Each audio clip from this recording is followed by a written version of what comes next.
نحمده ونصلي على رسوله الكريم اما بعد اعوذ باللہ من الشیطان الرجیم بسم اللہ الرحمن الرحیم۔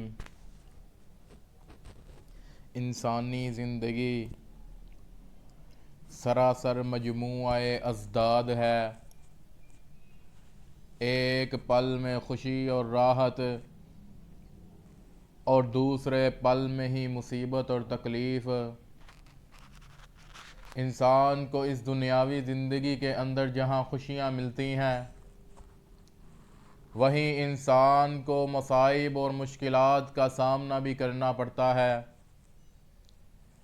اس انسانی زندگی کے اندر خوشی کے لمحات کو دوام نہیں، اور نہ ہی مصیبتیں اور تکلیفیں ہمیشہ رہنے والی ہیں۔ لوگوں کے اوپر خوشیوں کے نزول کے بھی کچھ اسباب ہیں، اور مصائب و مشکلات کے نزول کے بھی کچھ اسباب ہیں۔ تو قرآن و حدیث کا مطالعہ کرنے سے یہ بات واضح اور معلوم ہوتی ہے کہ لوگوں کے اوپر مصیبتوں اور تکلیفوں کے آنے کے دو سبب ہیں۔ پہلا سبب امتحان و ابتلاء اور آزمائش ہے کہ اللہ رب العزت اپنے بندوں کے اوپر مختلف قسم کی مصیبتیں اور تکلیفیں نازل کر کے اپنے بندوں کا امتحان لیتے ہیں اور انہیں آزماتے ہیں۔ اس حوالے سے قرآن و سنت میں متعدد دلائل موجود ہیں، جیسا کہ اللہ رب العزت نے سورہ بقرہ کے اندر فرمایا وَلَنَبْلُوَنَّكُمْ بِشَيْءٍ مِّنَ الْخَوْفِ وَالْجُوعِ کہ اے لوگو، ہم تمہیں بھوک اور خوف کے ساتھ ضرور آزمائیں گے۔ وَنَقْصٍ مِّنَ الْأَمْوَالِ وَالْأَنفُسِ وَالثَّمَرَاتِ اور ہم مالوں، جانوں اور پھلوں کی کمی اور نقصان کے ساتھ تمہارا ضرور امتحان لیں گے۔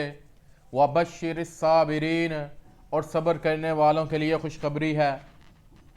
اس آیت کریمہ کے اندر اللہ رب العزت نے اسی بات کی خبر دی ہے کہ وہ اپنے بندوں پر مختلف مصیبتیں اور تکلیفیں نازل کر کے ان کا امتحان لیتے ہیں۔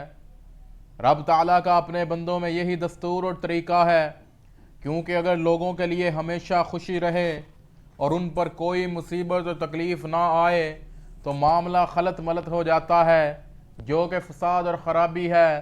لہذا حکمت الہی یہ ہے کہ اہل خیر اور اہل شر کے درمیان ایک حد فاصل قائم ہو، تاکہ سچے اور جھوٹے لوگوں میں فرق واضح ہو جائے، جزا کرنے والے اور صبر کرنے والوں میں فرق واضح ہو جائے، شکر ادا کرنے والے اور ناشکری کرنے والے لوگوں میں فرق واضح ہو سکے۔ اس لیے اللہ رب العزت اپنے بندوں کی آزمائش کے لیے ان پر مصیبتیں اور تکلیفیں نازل کرتے ہیں۔ پھر اللہ رب العزت نے سورۃ العنکبوت کے اندر فرمایا الف لام میم احسب الناس ان یترکوا ان یقولوا آمنا وہم لا یفتنون۔ اللہ فرماتے ہیں کیا لوگ یہ گمان کر بیٹھے ہیں، کیا لوگ یہ سمجھ بیٹھے ہیں کہ جب وہ ایمان لے کر آئیں گے تو ان پر مصیبتیں اور تکلیفیں نہیں آئیں گی۔ وَلَقَدْ فَتَنَّ الَّذِينَ مِن قَبْلِهِمْ وَلَيَعْلَمَنَّ اللَّهُ الَّذِينَ صَدَقُوا وَلَيَعْلَمَنَّ الْكَاذِبِينَ۔ اللہ کہتے ہیں ہم نے تم سے پہلے تمام لوگوں پر مصیبتیں اور تکلیفیں نازل کر کے ان کا امتحان لیا، اور اللہ سچے اور جھوٹے لوگوں کو بخوبی جانتا ہے۔ اور جامع الترمذی اور سنن ابن ماجہ کے اندر روایت موجود ہے، حضرت سعد بن ابی وقاص رضی اللہ تعالیٰ عنہ بیان کرتے ہیں کہ میں نے ایک دفعہ نبی کریم صلی اللہ علیہ وسلم سے عرض کیا یا رسول اللہ صلی اللہ علیہ وسلم ای الناس اشد بلاء کہ لوگوں میں سے سب سے زیادہ مصیبتیں اور تکلیفیں کن لوگوں پر آتی ہیں؟ تو نبی کریم صلی اللہ علیہ وسلم نے فرمایا الانبیاء، سب سے زیادہ مصیبتیں اور تکلیفیں نبیوں پر آتی ہیں۔ ثم الامثل فالامثل، پھر جو نبیوں سے کم درجے پر ہے اس پر، اور جو ان سے کم درجے پر ہے اس پر۔ آپ نے فرمایا یبتلی العبد علی حسب دینہ کہ بندے پر مصیبتیں اور تکلیفیں اس کے دین کے مطابق آتی ہیں۔ فَإِن كَانَ فِي دِينِهِ رِقَّةٌ فَإِن كَانَ فِي دِينِهِ صُلْبًا اگر تو بندہ اپنے دین میں پختہ اور مضبوط ہوگا اشتد بلاؤہ تو اس کی مصیبتیں اور تکلیفیں بھی زیادہ سخت ہوں گی۔ وَإِن كَانَ فِي دِينِهِ رِقَّةٌ، اگر تو بندہ اپنے دین میں کمزور ہوگا، ابتلی علی حسب دینہ، تو اس پر مصیبتیں بھی اس کے دین کے مطابق ہلکی ہی آئیں گی۔ تو لوگوں پر مصیبتوں اور تکلیفوں کے آنے کا پہلا سبب امتحان و ابتلا اور آزمائش ہے، اور اس سبب کا تعلق مومن اور نیک لوگوں کے ساتھ ہے، یعنی وہ لوگ جو اللہ رب العزت کے زیادہ قریب ہیں، وہ لوگ جو ایمان میں دین میں زیادہ پختہ اور مضبوط ہیں، وہ لوگ جن سے اللہ رب العزت محبت کرتے ہیں، ان پر مصیبتیں اور تکلیفیں بھی زیادہ آتی ہیں۔ اور اس کی وجہ یہ ہے کہ ان مصیبتوں کے ذریعے اللہ رب العزت ان بندوں کے گناہوں کو مٹاتے ہیں۔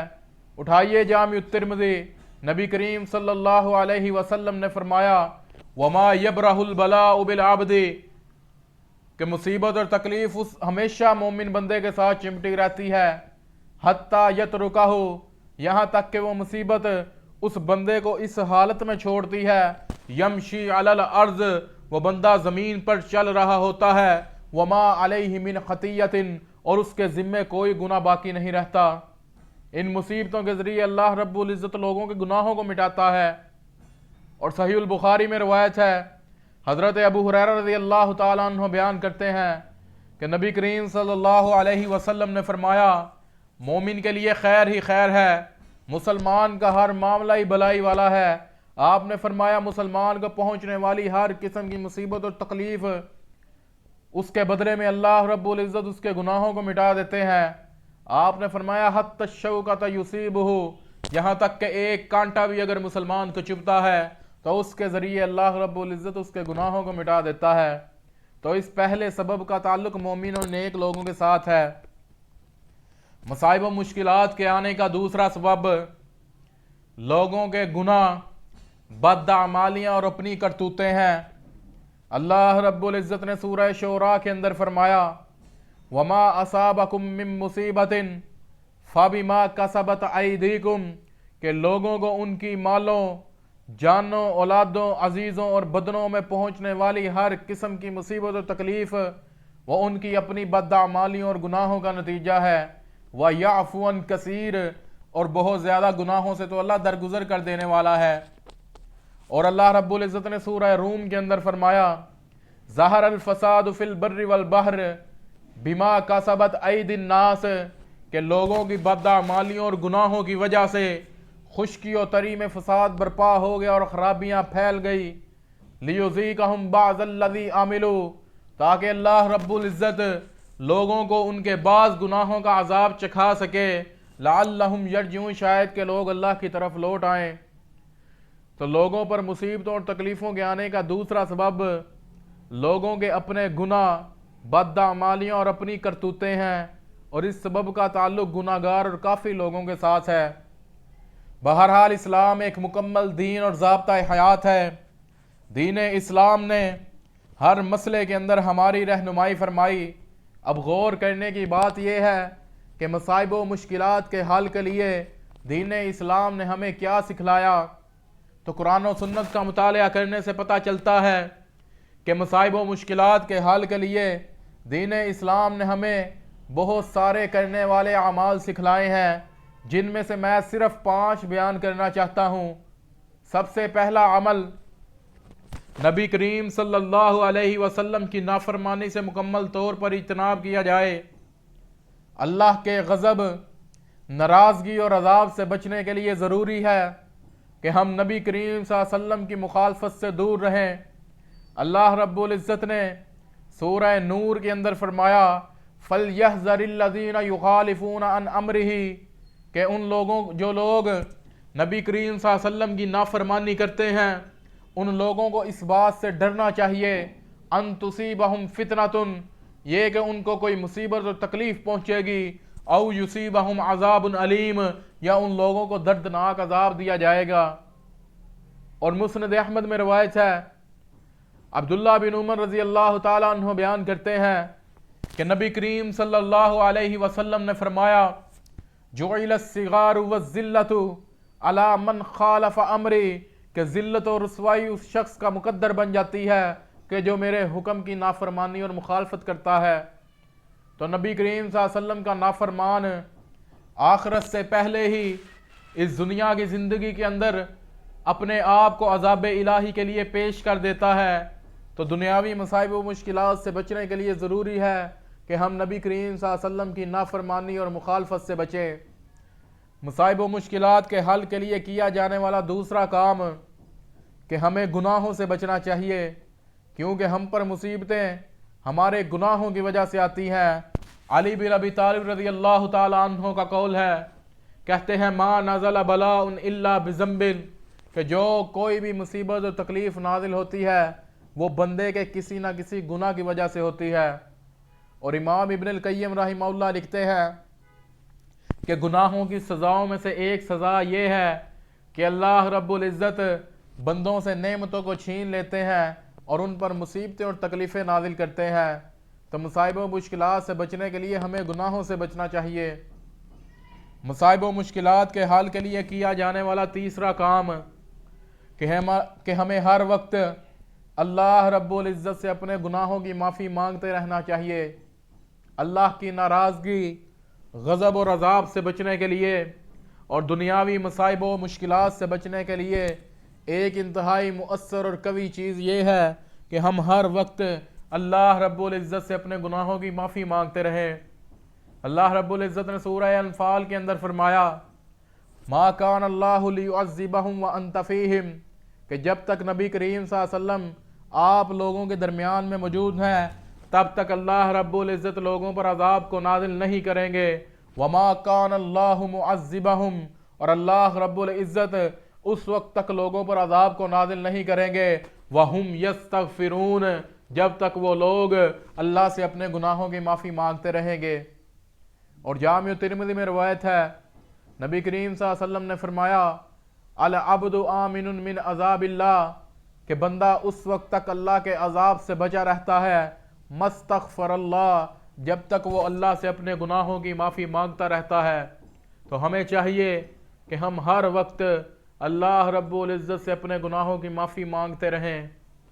مصائب و مشکلات کے حل کے لیے کیا جانے والا چوتھا کام کہ بندہ اللہ رب العزت کے ہر فیصلے پر راضی ہو جائے، کیونکہ آنے والی ہر مصیبت اور تکلیف وہ اللہ کی قضا اور قدر سے ہے، تو بندے پر لازم ہے کہ وہ اللہ کی مشیت اور اللہ کے فیصلے پر راضی ہو جائے۔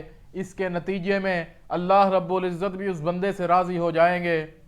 اٹھائیے جامع ترمذی، نبی کریم صلی اللہ علیہ وسلم نے فرمایا ان عظیم البلاء مع عظیم الجزاء، کہ ایک بڑی مصیبت کے ساتھ ایک بڑا اجر و ثواب ہے۔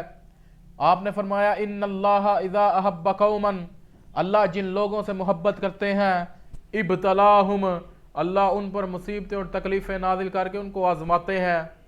فَإِن رَضِيَ، اگر تو وہ لوگ اللہ کی طرف سے آئی ہوئی آزمائش اور مصیبت پر راضی ہو جاتے ہیں فَلَهُ الرِّضَا، تو ان لوگوں کے لیے اللہ کی رضا ہے، اللہ بھی ان بندوں سے راضی ہو جاتے ہیں۔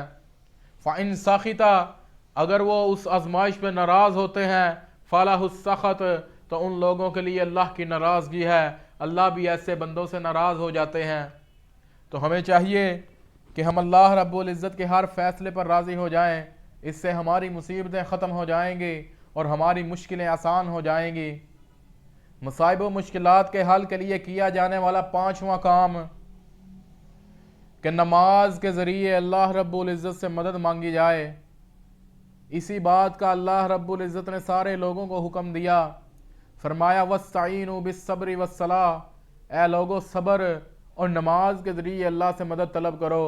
اور ایک مقام پر ایمان والوں کو مخاطب کر کے فرمایا یا ایھا الذین آمنوا استعینوا بالصبر والصلاۃ، اے لوگو جو ایمان لائے ہو صبر اور نماز کے ذریعے اللہ سے مدد مانگو۔ ان اللہ مع الصابرین، بے شک اللہ رب العزت صبر کرنے والوں کے ساتھ ہے۔ اور یہی طریقہ کار تمام انبیاء کرام علیہم السلام کا تھا کہ ان پر جب بھی کوئی مصیبت اور تکلیف آتی تو وہ فوراً نماز ادا کرتے تھے۔ جامع ترمذی میں روایت ہے، نبی کریم صلی اللہ علیہ وسلم نے فرمایا کانوا یفزعون الی فزعوا الی الصلاۃ، کہ نبیوں پر جب بھی کوئی مصیبت اور تکلیف آتی تو وہ فوراً نماز کی طرف لپکتے تھے۔ اور سنن نبی داؤد میں روایت ہے، حضرت حذیفہ بن یمان رضی اللہ تعالیٰ عنہ بیان کرتے ہیں کہ کان النبی صلی اللہ علیہ وسلم اذا حضبہ امرا فصلی، کہ جب بھی نبی کریم صلی اللہ علیہ وسلم کو کوئی معاملہ پریشان کرتا، جب بھی آپ کو کوئی معاملہ غمزدہ کرتا، جب بھی آپ کو کوئی مصیبت و تکلیف پہنچتی تو آپ فوراً نماز ادا کرتے تھے۔ تو ہمیں چاہیے کہ ہم فرض نمازوں کے ساتھ ساتھ سنن نوافل کا بھی اہتمام کریں۔ تو بہرحال یہ کچھ اعمال تھے، ان کے کرنے سے ہماری مصیبتیں ختم ہو جائیں گی اور ہماری مشکلیں آسان ہو جائیں گی۔ اللہ رب العزت سے دعا ہے کہ اللہ ہمیں سمجھ